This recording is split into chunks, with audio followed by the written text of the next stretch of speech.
We are going to be talking about proteins and nucleic acids. The first part of this chapter, we discussed some common features that made up all of the macromolecules. And one of the features was that smaller units made larger units. So sort of think of this as a pearl necklace. Each of the individual pearls are the monomers, and the necklace is the polymer. Well, proteins function the same way, and amino acids are the pearls, or the monomer, and they repeat themselves. There are 20 different amino acids. Now, when you look at this slide, there is the common structure of all of the amino acids. And you will see on this side, we have the carboxyl group. This side, we have the amino group. Then we have hydrogen. And the last thing that makes it different is the R group. This is the only thing that is different amongst all of the amino acids. Otherwise, this entire structure is repeated to make up every amino acid. Now, proteins have many functions. There are structural proteins, such as hair, and in this example, the horns. You have storage, contractile, transport proteins, hormones, and enzymes, which facilitate a lot of reactions. The structure at the top here is a repeat of what we just looked at. It's the general structure of an amino acid, and this is the group, or the R group as it's always called, that is different. So here are two different amino acids. We have leucine and serine. Now there are 20 amino acids that we need to eat or have in our diet, and they are all different. Every amino acid has different structure and has different properties to it. This one is hydrophilic, so it mixes with water. This one is hydrophobic, and it does not mix with water. You can also have a negative charge or a positive charge that is also associated with it. So all of these different pieces here are what make each amino acid different.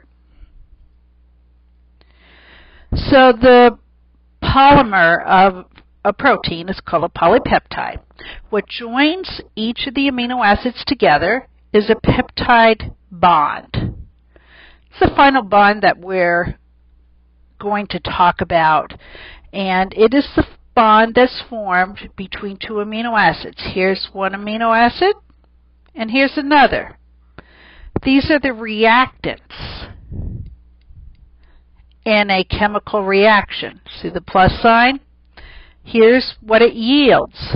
One amino acid that is now joined right here by a peptide bond. And water is given off. So what's that make you think of? Dehydration synthesis. Anything that gives off water. It's building up of a molecule, just like in carbohydrates. So here again, this picture is showing the dehydration reaction. Here's one amino acid. Here's the other amino acid. There's the plus sign. And here's the yield. And it's giving off water. And it's forming one protein. It's a dipeptide because it's got two. And here is the peptide bond, noted in red. So proteins are huge. They're very, very large structures that are very complex, as you saw by all the things that they can do in the body. Now here is the primary structure of a protein, and that's all the amino acids chained together. That's your pearl necklace. But that's not the way proteins look and function.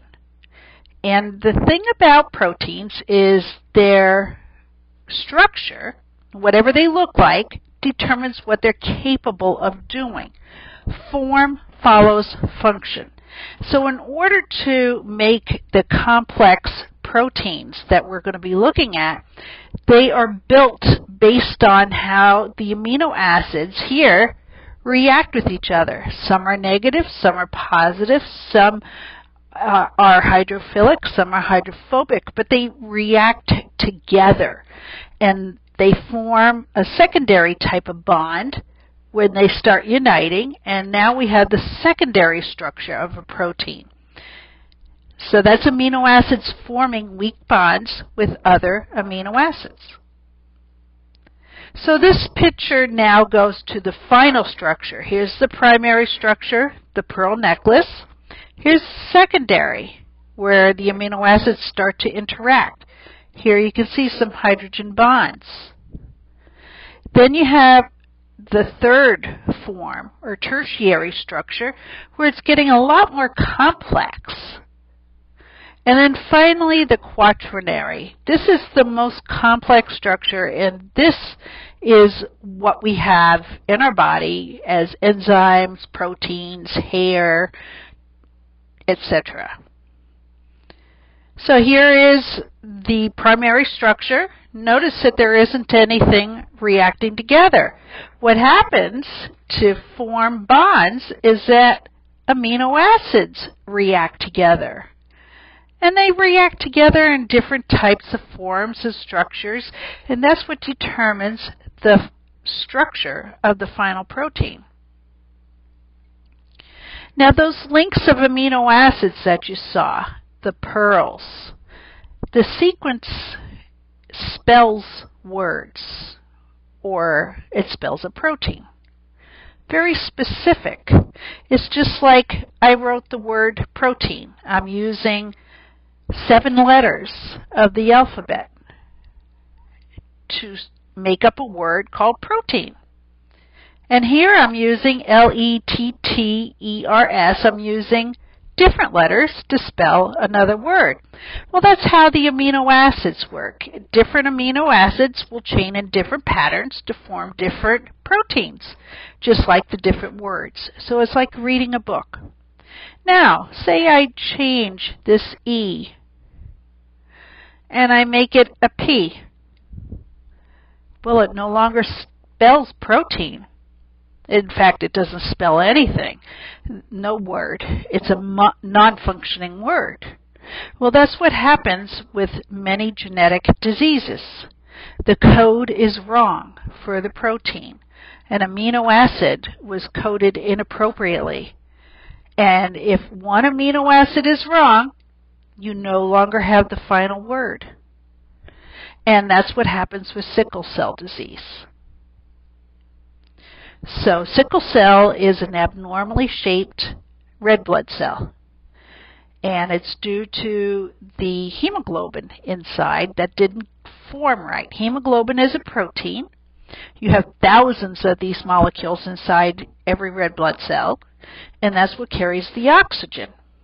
Now, normal red blood cells are flexible. They fit through our small passageways called capillaries, and they bend and turn and twist as they go through our body to deliver oxygen and pick up carbon dioxide.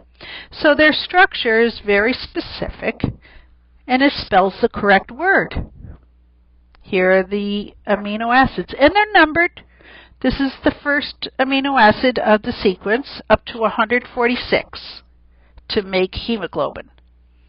Sickle cell, though, here's the shape of the cell. Sticky cell, misformed, doesn't carry oxygen the way it should, doesn't carry enough oxygen. So people with sickle cell anemia, it's a genetic disease where they got a code for the inappropriate amino acid from both parents. And this is what was coded wrong. Amino acid number 6. Instead of glucine, we have valine. And now we have sickle cell anemia. Now this is a protein. And remember I said protein form determines function? Well, here is a protein that is going to eat that target.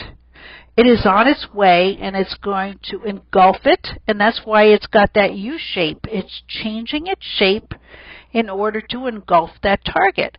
So eventually this will be incorporated inside the protein so that the cell can do something with it. Now, proteins can be damaged or broken down, which is what happens when we eat. They have to go through sometimes hydrolysis reactions, or they can be changed in structure. And that's what happens when we eat. We add an acid in our stomach, hydrochloric acid, and that breaks the bonds between the amino acids. Another example is cooking an egg and the egg white. Egg white is clear. It's pure albumin protein. But as soon as you heat it and cook it, it becomes solid, white. You can't see through it anymore. You have denatured the protein.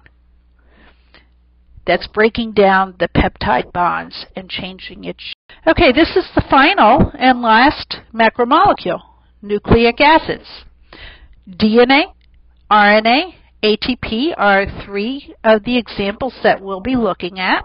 It also has monomers, and the monomer is actually a nucleotide, which is these three molecules that are joined together to form, it's called a nucleotide, and this is the monomer, or the repeating unit. Just like the amino acids, except that this is just a larger molecule. It's got three, and it's made up of a 5-carbon sugar. Here's the sugar, it's blue. A nitrogen-containing base. All of these are different bases. And then a phosphate group.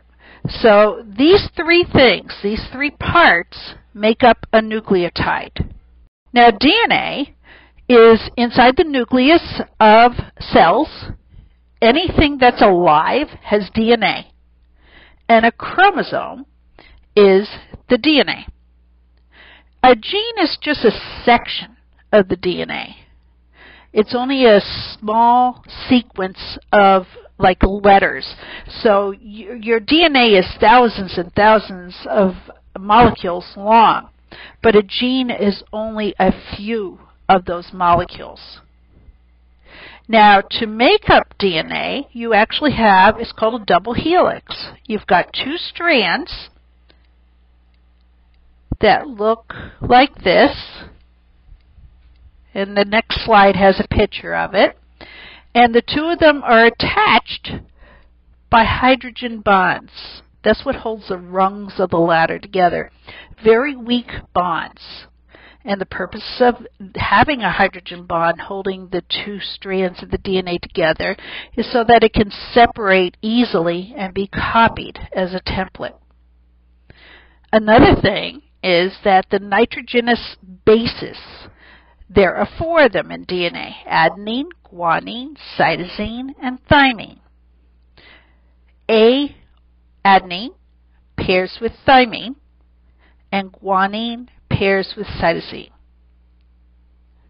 So here is a picture of the double helix on this side, on the left. And what they did is they took one side of the ladder, and we're looking at the nitrogenous bases, T, G, C, and A. Each one is different, and that's what they're showing by the shape, because each has a different conformation. So those are the bases. The sugar and the phosphate make up the sides of the ladder. Here is the nucleotide. It's a monomer. You can see the phosphate, the sugar, and the base. This is what repeats over and over to form the nucleic acid. RNA is a single strand, so it only has half the ladder. It is very important because it is what communicates between the DNA inside the nucleus and the ribosomes or other organelles outside the nucleus. The RNA is the messenger. It also works outside the cell, outside the nucleus. RNA has a different sugar. The bases are different. Instead of having thymine, it has uracil, and it is single-stranded. This is the final slide, and this goes over all 4 of the macromolecules that we have discussed. It goes over each of their functions, what makes them up, and examples of them. This is in your textbook, and you can use this to help you as you prepare to study for the test. Bye now.